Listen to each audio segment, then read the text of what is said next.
octava entrega de Entrevista Más Demo. Estamos hoy con María José Pintor, directora de Comunicación de Público. Muchísimas gracias por darnos la entrevista. Vienes a presentar un nuevo espacio que has coordinado para el periódico que se titula La Guerra Civil como nunca la habías visto. ¿Cómo surgió esta idea? Pues mira, en el mes de junio nosotros dimos los premios de público y se nos planteó unos meses antes a quién dábamos el premio de memoria. Y entonces fue nuestro director, Juan Carlos Ortiz de Herrera, quien me dijo, oye, hay un proyecto precioso en la Universidad de California, que está metida una historiadora asturiana, que están digitalizando las filmaciones que hizo la Corporación Hertz en la Guerra Civil Española. Y hay unas cosas alucinantes. A lo mejor por ahí podíamos dar un premio original. Y efectivamente empecé a buscar. Yo no había oído en mi vida hablar de esa Corporación Hertz, más allá de lo que representaba el magnate de los medios de los años 30, que es el protagonista de Ciudadano Kane, de Orson Welles, y entonces dije, oye, pues vamos a ver, y me quedé alucinada de lo que encontramos ahí. Me puse en contacto con Silvia Ribelles, que efectivamente es una de las personas que formaban parte de esta investigación, para digitalizar todas esas filmaciones que se habían hecho además con una calidad extraordinaria sobre la Guerra Civil Española y que muchas eran inéditas, porque esto se hizo para los noticieros de los cines de la Corporación Hertz, de las películas que hacían ellos en Hollywood en aquellos años, ¿no? Y entonces esos noticieros pues ponían cosas que pasaban en el mundo, guerras, conflictos, situaciones importantes que se daban en el mundo. Y sabes que la Guerra Civil pues fue algo que conmocionó al mundo entero, ¿no? Y entonces en aquel momento mandó a sus equipos a grabar esa guerra en diferentes años, momentos y ciudades, porque estuvieron en Barcelona, en Madrid, en Bilbao, estuvieron en Oviedo, estuvieron en un montón de sitios. Y entonces pues cuando han empezado a digitalizar esto, pues hemos visto realmente un tesoro maravilloso. Y a partir de que dimos el premio a Silvia Ribelles, esta historiadora asturiana que forma parte de este proyecto, pues fue mi director, Manuel Rico, quien dijo, oye, de esto podríamos intentar hacer una serie. Y ahí empezó la historia. ¿Y cómo fue ese primer visionado de las imágenes? Bueno, a raíz de que Juan Carlos Ortiz, nuestro director adjunto, ya me hablara del tema para plantear cómo podíamos hacer para el Premio Memoria Público 2025, pues ya habíamos empezado nosotros a ver muchas de aquellas filmaciones y ya nos quedamos muy sorprendidos. No las vimos todas en aquel momento, porque son muchísimas, pero sí que empezamos a ver que eran muy importantes. Y entonces en aquel momento, cuando Manuel Rico decide que podemos montar una serie sobre esto, es cuando nos empezamos a tomar el tema ya en profundidad y empezamos a ver absolutamente todas las filmaciones que se hicieron en aquellos años, que me parece que eran unas 260, y a través de nuestro realizador y quien ha hecho un montaje maravilloso para esta serie de la Guerra Civil, que es nuestro compañero Lolo, pues a partir de ahí empezamos absolutamente a verlo todo y a ver cómo podíamos unir unas imágenes con otras para que historiadores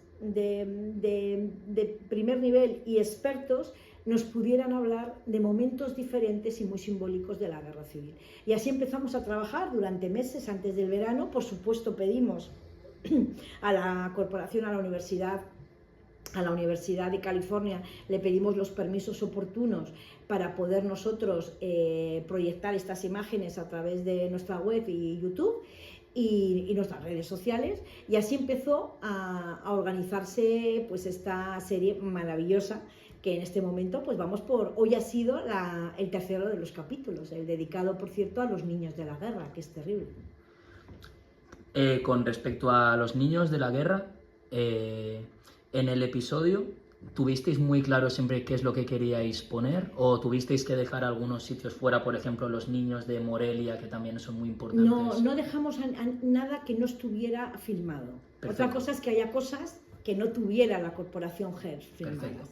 Entonces, lo que hizo nuestro compañero Lolo fue que una vez que nosotros pudimos ver absolutamente todo lo que había, pues nos pusimos a trabajar y dijimos, vamos a hacer en colaboración siempre, claro, con el equipo de dirección, que es Manuel Rico y Juan Carlos Ortiz, pues fuimos viendo, oye, yo creo, a ver, había el primer capítulo, pues es que nos pareció algo maravilloso, que fue, que además era la verdad un documental fantástico con una claridad increíble de lo que fue el 1 de mayo del 36 en Madrid.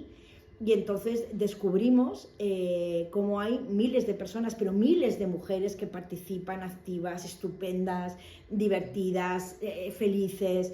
Y entonces nos pareció que eso era un documento maravilloso. Pues ¿a quién le vamos a encargar que escriba sobre eso? Pues no tuvimos duda, ¿no? A Unai Sordo de Comisiones Obreras, el secretario general, nos parecía que era la persona idónea para comentar aquellas imágenes, que fue el primer capítulo.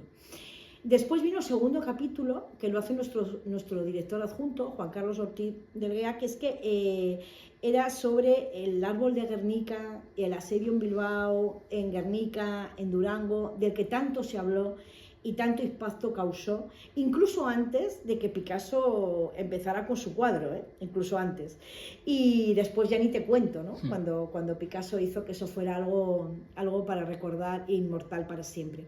Y eso lo hizo el propio Juan Carlos, que es vasco, un guipuzzi en toda regla, y la verdad es que le ha puesto muchísimo sentimiento. El tercero, pues los niños, todas las imágenes que teníamos de los niños, lo que hicimos fue montarlas y juntarlas con todo lo que tenía la corporación Hertz. Nos quedan muchas cosas por visualizar, quién sabrá si hay una segunda entrega, pero desde luego en el tema de los niños sí que lo unimos todo lo que teníamos para poder hacer esta serie. Y ahí se lo pedimos a la historiadora Ana Martínez Rus y de la Universidad Complutense, una profesora titular de historia y una experta además en temas de la guerra civil. Por lo que estás contando, el proceso fue, veis las imágenes, las agrupáis y luego pedís a alguien que haga sobre esas imágenes el artículo, ¿o ya era un artículo? No. Nosotros, y esa fue idea también de nuestro director Manuel Rico, era pedirle a expertos, a historiadores, que nos hablaran sobre esas imágenes que nosotros íbamos a unir, ¿no? Entonces hacíamos esta selección por temas, elegimos los temas que en ese momento nos parecía que pudieran tener más impacto o que fueran más conocidos por la opinión pública, pero con imágenes en muchos casos inéditas y que nunca se habían visto, y que si se habían visto había sido en los cines de Estados Unidos en los años 30, o sea que imagínate lo que estamos hablando. Entonces decíamos, bueno, pues el tema de los niños de la guerra, que nos parecía muy importante, el éxodo de los niños de la guerra fuera de España para evitar aquella situación de peligro, de hambre y de angustia que vivían. Bueno, pues unimos todas las imágenes que había de diferentes lugares y con Victoria Ken al frente, que fue la persona encargada de coordinar estas salidas de los niños a países que ayudaron a la República a intentar dar salida a estos pequeños, y eran niños pues desde meses hasta los 12 años. Sin duda alguna, todos los episodios que habéis hecho son muy importantes, pero si tú tuvieras que decir alguno que te haya impactado más, ¿con cuál te quedarías? Pues probablemente el primero que vi, fíjate, que fue el de la celebración del 1 de mayo en Madrid en 1936. Porque, mira, son miles de personas, pero hay miles de mujeres tan contentas, tan felices, con el puño en alto, con sus hijos, con sus hijas, celebrando la fiesta del trabajador, de las trabajadoras y los trabajadores, con tanto protagonismo las mujeres, ¿no? Cuando toda la vida nos vendieron ya esa España gris de las mujeres que luego estuvieron condenadas al confesionario, a sus maridos, a esa España tan triste que le quitó absolutamente todos los derechos. Y ves a esas mujeres tan ilusionadas, tan llenas de vida, de esperanza. Pues realmente esas imágenes, que fueron las primeras que vi, me enamoraron completamente y por eso ha sido de hecho el primer episodio de esta serie de la Guerra Civil ha sido eso, el 1 de mayo del 36. Siempre se dice que una imagen vale más que 1000 palabras. ¿Crees que con esta serie que estáis haciendo un público se pueden desmontar algunos mitos? Hombre, ese es el objetivo. Es el objetivo principal. Contar la verdad de lo que ocurrió y no lo que nos contaron tantas veces, ¿no? Y por eso es interesante, porque fíjate, después, eso lo he sabido yo después de meternos a tope con la serie, los equipos de Franco compraron en la corporación Hearst imágenes de Franco. O sea que el nodo español sí que en algún momento contó con imágenes de la corporación Hearst ya una vez que los golpistas ganan la guerra, ¿no? Pero qué poco hemos visto del otro bando y de lo que ocurrió en esos años tan terribles para España, e incluso en la previa, como fue ese 1 de mayo del 36, que pocos se imaginaban en aquel momento lo que les venía encima, ¿no? Entonces me parece que eso era, vamos, es algo apasionante, que cuenta la historia de otra manera, y luego, claro, tenemos un elenco de colaboradores, de historiadores y de personas de nuestra redacción expertas en esta materia, que dejan muy claro realmente cómo fue la historia y no cómo nos la han contado durante tantos años. Y como todavía algunos la tratan de contar, Yo he visto los primeros 3 episodios, que son los que han salido antes de poder hacer la entrevista, y me ha parecido especialmente relevante, y a ti como periodista, la historia de los periodistas en el segundo episodio, de los que venían a cubrir justo lo de Guernica. ¿Tú esa historia ya la conocías o la has aprendido construyendo la serie? Nosotros sabíamos que el periodismo había sido importante. Fíjate, Hemingway también, qué manera tuvo de contar la historia de lo que ocurrió en España. Sabíamos que había sido muy importante lo que habían podido contar los periodistas internacionales que habían venido, sobre todo de los países aliados, pero no nos imaginábamos, por lo menos yo, realmente que algunos hasta se jugaron su profesión por hacerlo, porque algunos les retiraron de seguir escribiendo para que nos siguieran contando esta visión de lo que realmente pasaba en España, ¿no? Y bueno, pues muy orgullosos de saber que el periodismo pues siempre ha servido para contar la verdad, a pesar de que ahora algunos estén empeñados en lo contrario. ¿Crees que la Guerra Civil Española supuso, como a nivel periodístico, a ver cómo te la puedo plantear, ¿crees que fue como un antes de lo que luego iba a suceder en futuros conflictos, como una prueba de los periodistas de ver lo que se podían encontrar? Pues mira, muchos libros de periodismo y de historia y en la facultad nos contaron que sí, que realmente para muchísimos periodistas corresponsales de guerra, este fue de hecho un calentamiento de lo que después pasaría en la Segunda Guerra Mundial. Sin duda fue así, y muchos de los periodistas que vinieron aquí a contar lo que estaba pasando en España después fueron los que nos contaron lo que pasó en la Segunda Guerra Mundial. O sea que sin lugar a dudas esto fue muy importante para el periodismo. La lástima es que una vez que acabó la Guerra Civil, la libertad de expresión, la libertad de prensa se acabó durante los 40 años de dictadura franquista, claro. ¿Y a ti a nivel personal hacer esta serie qué te ha supuesto? Mira, pues muchísima emoción, aprender muchas cosas que no sabía, disfrutar de otras y luego, bueno, a ver, mi parte ha sido la más fácil, coordinar a un equipazo con colaboradores de la talla de los que hemos tenido, que ahora te voy a seguir contando quiénes son en todos los episodios que están por salir hasta el día 20N, que hemos elegido esa fecha como el último día cuando ya ganan las tropas franquistas. Pues hombre, me ha supuesto un honor poder trabajar con historiadores pues de la talla de Ángel Viñas o de Alberto Reich o de Manuel Aroca o de Ana Martínez Rus, por ejemplo. Y nunca imaginé, mira que alguna vez Unai Sordo, nuestro periódico en público, habría escrito algún artículo de opinión sobre temas de actualidad o que tuvieran algo más que ver con el tema sindical, pero es que es un auténtico poeta. O sea, el texto de Unai Sordo sobre ese 1 de mayo del 36 es alguien de verdad que aconsejo a todo el mundo leer, es que es una maravilla. Entonces, bueno, la colaboración lo han hecho tan fácil, han sido tan profesionales, han cumplido prácticamente todos los plazos, se han emocionado con nosotros a la hora de ver las imágenes, ver cómo quedaban tras el montaje de nuestro compañero Lolo. Bueno, la verdad es que ha sido muy emocionante y ha tenido la parte más fácil de todos ellos. Realmente los artistas han sido las 10 personas que han hecho posible estos capítulos, que lo han escrito nuestro compañero y realizador Lolo, y desde luego la idea que parte de la dirección con Manuel Rico y Juan Carlos Ortiz. Cuando decidiste estudiar periodismo, ¿lo hiciste pensando en poder hacer como una serie como esta?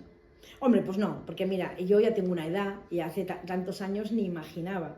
Probablemente cuando yo estudiaba periodismo, aunque tuviera ya una conciencia y claramente que iba a ser una periodista de izquierdas, no tenía ni idea todavía de cómo nos habían manipulado con el tema de la guerra civil. Tenía muy claro quiénes habían sido los malos de la película, pero no tenía ni idea de verdad, no conocía bien la historia y no sabía realmente pues cómo nos lo habían tergiversado. Entonces, esto ha sido un regalo que me ha venido en una etapa ya muy serena de mi proyección periodística, y vamos, ha sido un regalo de este periódico de Público y un regalo de la vida poder coordinar esto y a una gente tan estupenda.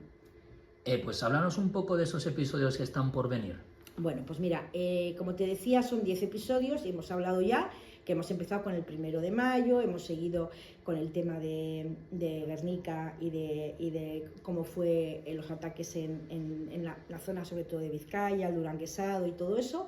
Después el tema de los niños de la guerra, que es también, aparte de un documental muy impresionante y muy doloroso, pero además qué nitidez. Es que si de verdad alguien tiene ahí un abuelo entre esos niños, yo creo que lo reconoce, porque la nitidez y la belleza de esas imágenes son increíbles, aunque sean durísimas, porque es durísima ver a esas madres, sobre todo, cómo se despiden de sus hijos y cómo no estaban obligados a mandarlos, pero cómo pensaron que era lo mejor para ellos y para librarse de lo que estaba. Y luego algo que la historiadora Ana Martínez Rus nos cuenta muy bien y que me impresionó mucho. Es decir, muchos de esos niños fueron reclamados por sus padres cuando acabó la guerra y volvieron, pero otros ya no había padres porque habían muerto el padre y la madre y nadie los reclamó y no pudieron volver a su tierra, ¿no? Eso pasó mucho además en mi tierra, en Euskadi, y bueno, eso es algo que conocerlo pues te rompe por dentro, ¿no? Como no. Pero mira, el siguiente capítulo va a ser el de la historiadora Manuela Aroca, sobre el tema de cómo se trabajó desde la República para proteger los cuadros del Museo del Prado. Incluso vamos a ver imágenes de cómo sale una obra de Velázquez del Museo del Prado. No sabemos qué obra, no sabemos qué obra es, pero sí que sabemos que era una obra de Velázquez. Entonces, bueno, eso lo van a poder ver todos nuestros lectores y suscriptores y toda la gente que nos acompaña en Público, y de verdad que es algo que merece muchísimo la pena. Después, nuestro compañero de memoria, Enrique Mariño, que tiene una pluma maravillosa, nos habla sobre algo cotidiano, y es como la nieve para la guerra en Madrid.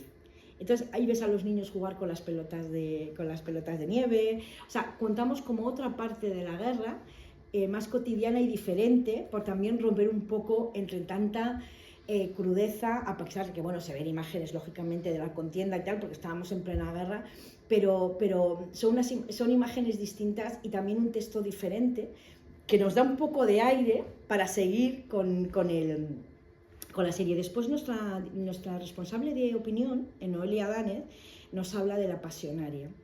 Veremos imágenes y oiremos a la pasionaria, porque normalmente la mayor parte de estas imágenes no tienen voz, pero algunas sí, concretamente la pasionaria, cuando cruza los Pirineos andando para ir a pedir a Francia ayuda porque ven que están perdiendo la guerra. Y esas imágenes de la pasionaria pidiendo ayuda al pueblo francés. No sirvieron de gran cosa, eso lo supimos después y lo sabría ella después, pero esas imágenes ella va con otras, me parece que otras 2 personas la acompañan en este viaje, pues llena de esperanza para tratar de conseguir que Francia mande material de guerra que nos ayude realmente a poder, con las tropas que venían además no solo de África y de los militares que dieron el golpe de Estado, sino también venían de Alemania e Italia. Entonces, claro, luchar contra eso pues fue muy difícil. Y veremos esas imágenes. Veremos también a la historiadora asturiana Carmen García sobre el asedio de Asturias, que es algo también súper interesante y que los asturianos además lo tienen también grabado a fuego. O sea que también son diferentes lugares del país donde todo el mundo pues se rompió por dentro y por fuera. Mireia Cadevila, como no, una historiadora catalana, nos hablará de la guerra en Barcelona en diferentes momentos, que también fue una guerra muy cruenta y donde también se perdieron muchísimas esperanzas. Ángel Viñas, el famoso y reputado historiador Ángel Viñas y diplomático, nos va a hablar de las brigadas internacionales y veremos cuando vuelven a Gran Bretaña las brigadas internacionales después de pasarlas aquí canutas, porque ellos vinieron como voluntarios con las mejores intenciones, pero sin medios materiales, sin saber realmente a lo que se iban a enfrentar. Y vemos la vuelta, donde ya la guerra empieza a tener otro sentido en España. Y vamos a acabar con el historiador Alberto Rey contándonos las imágenes de cuando Franco y las tropas franquistas pues ganan la guerra después de un golpe de Estado que acabó con la Segunda República, con lo que habían votado libremente las españolas y los españoles, porque ya las españolas habían podido votar, y con un sueño de país que no pudo empezar a tomar aire hasta 40 años después. Son todos los episodios sin duda muy importantes, además lo que tú comentas, históricos, pero también al mismo punto, ¿no? También cosas más cotidianas como la nieve en Madrid. Me gustaría para finalizar, ¿por qué es importante la memoria democrática? Bueno, porque ya sabes que si un pueblo no tiene memoria puede cometer los mismos errores, y en España se cometieron errores, atropellos, se vulneraron los derechos fundamentales de las personas y desde luego el derecho de un país a decidir el estado en el que querían vivir y cómo querían ser. ¿Cómo no vamos a olvidarnos de eso? Y además, fíjate, yo creo que en un momento como este es todavía más necesario que nunca que quien quiera conocer la verdad pueda hacerlo. Y esta serie ayuda a conocer esa verdad. Muchísimas gracias, María José, y espero que vaya todo muy bien con la serie, que sirva para poder alcanzar vuestros objetivos, y muchísimas gracias. A ti, muchas gracias.